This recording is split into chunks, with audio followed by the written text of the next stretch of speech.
प्रिय दर्शकों, आप कुंडली देख रहे हैं। सारे ग्रह गोचर ठीक है, कुंडली में ग्रहों की स्थिति भी ठीक है। यहाँ तक कि शुक्र भी आपकी कुंडली में उच्च है, फिर भी आपके जीवन में इतनी बाधाएं हैं, कोई कार्य सफल ही नहीं होता, धन आता ही नहीं, आता है तो टिकता ही नहीं। क्या कारण हो सकता है ऐसा? खासकर धनु राशि वालों पर बात करता हूं। 7:30 बीत गई, अढ़ैया आने का समय हो गया, लेकिन ऐसे तमाम लोग हैं जिनको कहीं भी आशा की किरण अभी तक नहीं दिखाई दी, जीवन में कभी गति नहीं आई, किसी भी कार्यों में सिद्धि नहीं मिली। क्यों? हम आज इसी विषय पर चर्चा करेंगे। जैसा कि आपने थंबनेल में देखा है कि कहीं स्त्री दोष तो नहीं है आपकी कुंडली में या आपके जीवन के आभा मंडल में। स्त्री दोष, इसे ज्योतिष में स्त्री दोष, स्त्री श्राप, भाग्य लक्ष्मी दोष इत्यादि नामों से जाना जाता है। कैसे बनता है, कब बनता है, या आपकी कुंडली में न हो तब भी आपके ही कुछ गलतियों के वजह से इसका प्रभाव मिल रहा है, हम इसकी चर्चा करेंगे आज के वीडियो में। यहाँ तक कि मैंने बताया कि शुक्र उच्च है आपकी कुंडली में, तब भी स्त्री दोष बन सकता है। तो क्यों? तो बने रहे वीडियो पर, चैनल को सब्सक्राइब कर ले अगर नए हैं तो। आइए बात करते हैं। स्त्री दोष 3 तरह से बनता है, 3 तरह से।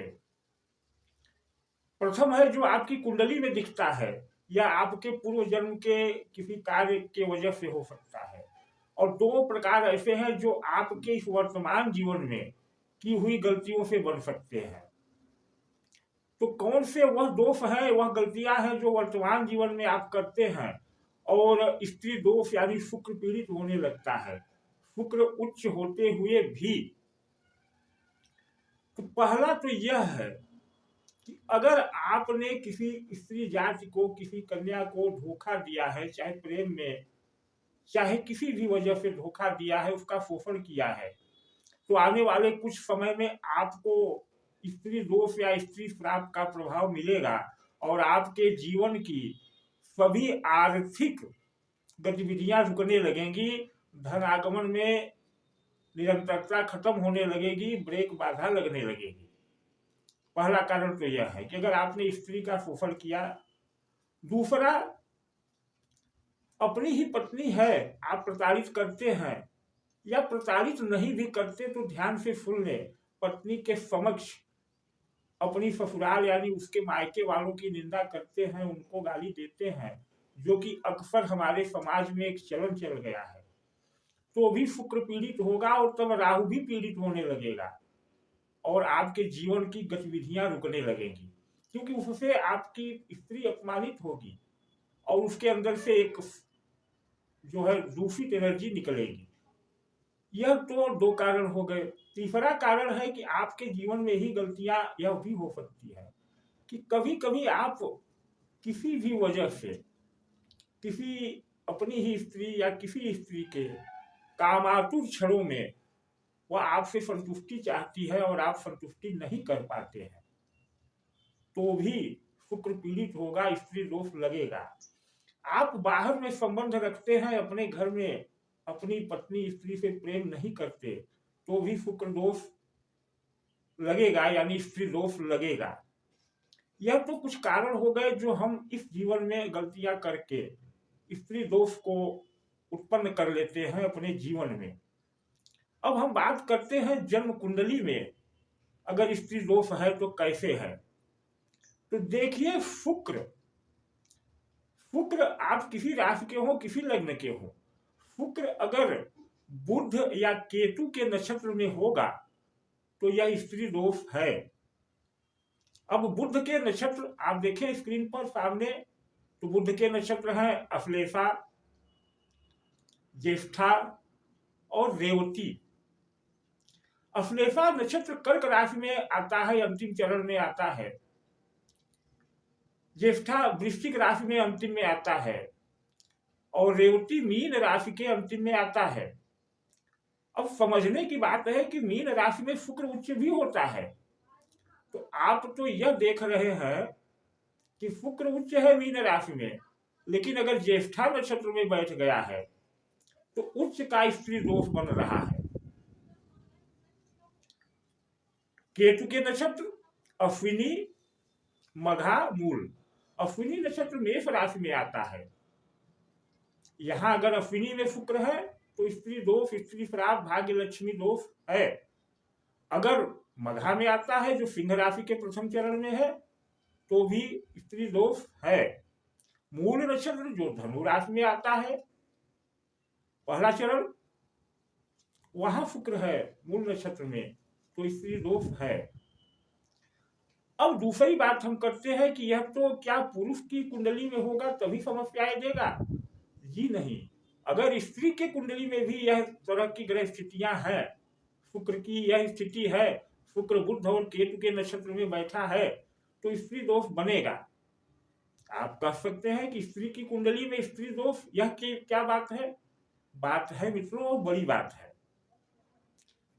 स्त्री की कुंडली में भी बन सकता है इन तरह से ग्रह बैठने पर, शुक्र के बैठने पर, और स्त्री के आभा मंडल में भी बन सकता है, यानी कुंडली में नहीं है फिर भी जैसे पुरुष अपनी गलतियों से शुक्र को पीड़ित कर लेता है, स्त्री दोष का आवाहन कर लेता है, वैसे ही स्त्री के साथ भी होता है। स्त्री के साथ कैसे होगा?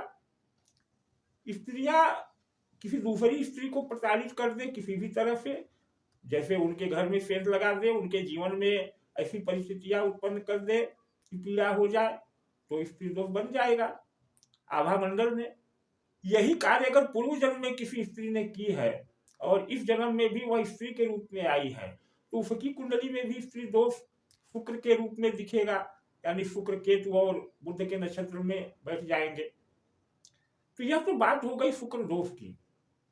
और अगर शुक्र दोष किसी तरह से है, यानी स्त्री दोष किसी तरह से है, तो फिर जीवन में कोई अन्य उपाय कुछ भी करिए, जीवन सुचारू रूप से नहीं चलेगा, यह गारंटी है, लिख लीजिए। तो उपाय क्या है?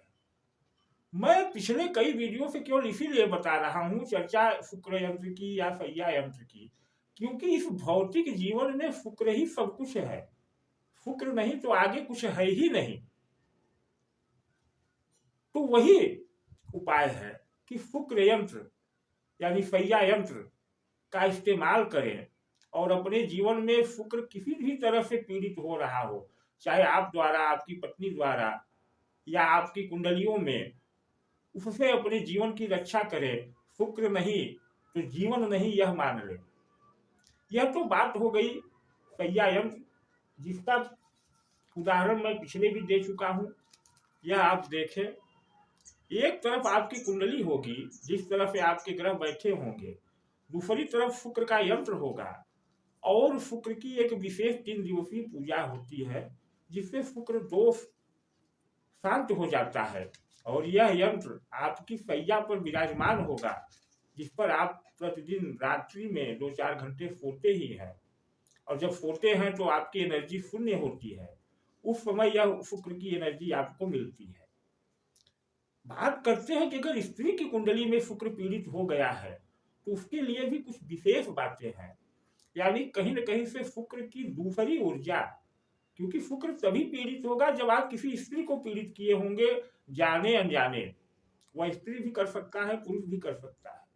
तो अगर स्त्री द्वारा स्त्री पीड़ित हो गई है और स्त्री की कुंडली में शुक्र दोष है तो उसके उपाय थोड़े गंभीर हैं, क्योंकि तब गंभीर परिस्थितियां बनेंगी और उस स्त्री जिसकी कुंडली में स्त्री दोष, स्त्री श्राप है, उसका तो जीवन नरकमय होता ही है। उससे जुड़े पूरे परिवार यानी मायका और ससुराल दोनों में आर्थिक गतिविधियां रुकने लगती है जैसे जैसे उम्र बढ़ेगी। तो उसके लिए दूसरे उपाय हैं जो थोड़ा तंत्र से संबंधित है, उसकी चर्चा हम फिर कभी किसी दिन करेंगे।